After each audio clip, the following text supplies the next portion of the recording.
हर परिवार में ऐसा होता है, शादी होती है तो शादी के समय आपने देखा होगा, मैंने बहुत बार देखा है कि हमेशा एक अंकल जी होते हैं जो कोने में बैठ जाते हैं और अपना छोटा सा दरबार लगाते हैं कि नहीं? होते हैं ना। जो भी बोर हो रहा होता है वो कहता है कि भाई सुनूं मैं अंकल जी क्या कह रहे हैं। जाके सुनते हैं कि अंकल जी क्या कह रहे हैं, आज कुछ ना कुछ नया तो लाएंगे। और अंकल जी सबको अपना ज्ञान देते रहते हैं, देते हैं कि नहीं, है ना?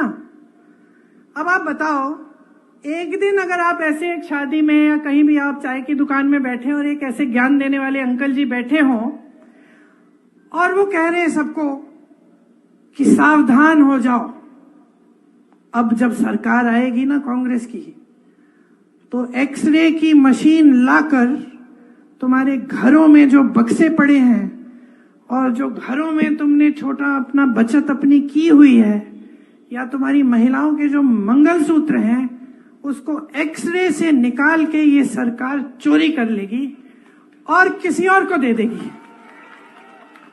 हंस रहे हो ना? मान लो किसी चाय के दुकान में या किसी शादी में किसी ज्ञान देने वाले अंकल ने ऐसी बात कह दी हो तो आप क्या कहते? आप कहते कि भाई आज तो अंकल ने बहुत बड़ी बात कर ली, खूब गहरी साजिश निकाल दी। हंसते ना? हंसते कि नहीं हंसते? आप कहते हैं कि क्या बकवास कर रहे हैं यार अंकल, कुछ नया सोचो। अब देश की परिस्थिति ये हो गई है कि उसी तरह से देश के सबसे बड़े प्रधानमंत्री जी जो सबसे बड़ा पद ले रखे हैं देश में, जिनके पास सबसे ज्यादा सत्ता है, उस पद की गरिमा को, उस पद की गंभीरता को आधार बनाकर ऐसी बकवास की बातें आपके सामने सुनाते। तो वो सोच रहे हैं क्योंकि प्रधानमंत्री हैं, क्योंकि पद है, क्योंकि पद की गंभीरता है, वो सोच रहे हैं कि मैं ऐसे ही फिजूल की बातें करूंगा और पब्लिक सोचेगी कि ये सच है। ये सच हो सकता है?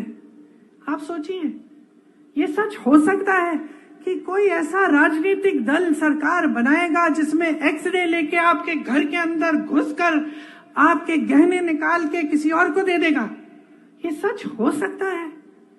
अरे क्या इनको समस्या हो गई है हमारे न्याय पत्र से? क्या समस्या हो गई है? हम न्याय कह रहे हैं इसलिए, हम न्याय दिलवाएंगे इसलिए